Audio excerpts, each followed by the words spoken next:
राज्य रे एबे धान किणा नहीं चली सरगरम। गंजाम जिले में धान किणा प्रक्रिया चालू रही बेले यह सुरुखुरी संपादन करने गंजाम जिलापाल भी कीर्तिवासन अध्यक्षतार एक समीक्षा बैठक अनुष्ठित हो जाइछि। जिले में गत वर्ष तुलन में चलित वर्ष एजावत 15% धान अधिक किणा जाइछि।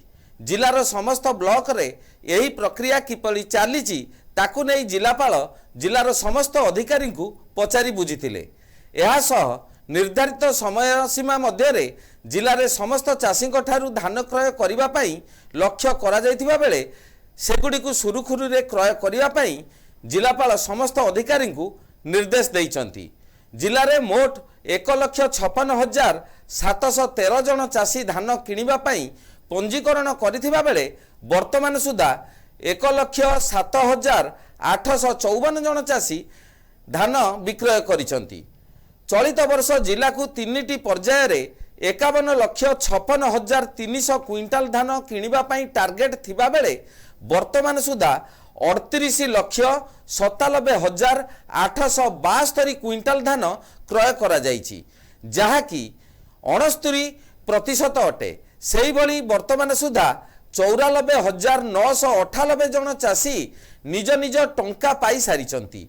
1,64,837 जन चाषी को टोकेन प्रदान करा जाइथिबा बेले 1,14,200 टोकन मध्यरु धान क्रय करा जाइछि।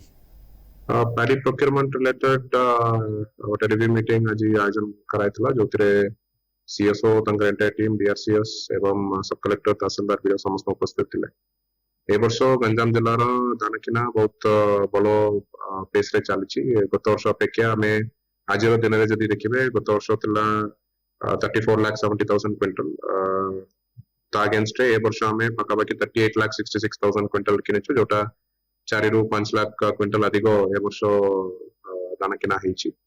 एवं ता सहित पाखापाखि लक्ष रु ऊर्ध्व चाषी माने तांकर धान बिक्री करि सारचंती। 1,06,514 चाषी जोटा गत वर्ष थिला 90,000 ए वर्ष पाखापाखि 16,000 चाषी माने गत वर्ष अपेक्षा अधिक आजर दिन जदि देखिबा अधिक धान बिक्री करिसंती। वर्तमान सुधा हमर पाखापाखि 70% कवरेज होइछि, जोटा आगामी हमें टार्गेट रखिछु एवं आशा करूछु फेब्रुआरी से सुधा हमर 90 to 95% ऊपर को पलाइबो। एवं जोटी भी माने फील्ड लेवल रे ग्रीवेंसेस आछि बा जहाँ भी इश्यूज फील्ड लेवल रे आछि संगे संगे हम टीम सेठी पहुंचुचंती। हमर कंट्रोल रूम मध्ये प्रतिदिन फंक्शनिंग रे अछि एवं सब कलेक्टर्स तांकर स्वतंत्र टीम जरिया रे सब दाना मंडी ऊपर मध्ये नजर रखिचंती। हमर ओवरऑल जिल्लार पोजीशन भलो रहिछि एवं हमें आशा करूछु यही जो सहयोग समस्त स्टेक होल्डर्स करछंती हमर चाषी माने हुंतो हमर पैडी प्रोक्योरिंग सेंटर्स हुंतो हमर मिलर्स हुंतो समस्तंकर समन्वय भलो रहिछि। जिले में 125 जनक टोकेन अवधि शेष हो जाइथिबा बेले 89टी टोकेन समय सीमा वृद्धि करा जाइछि।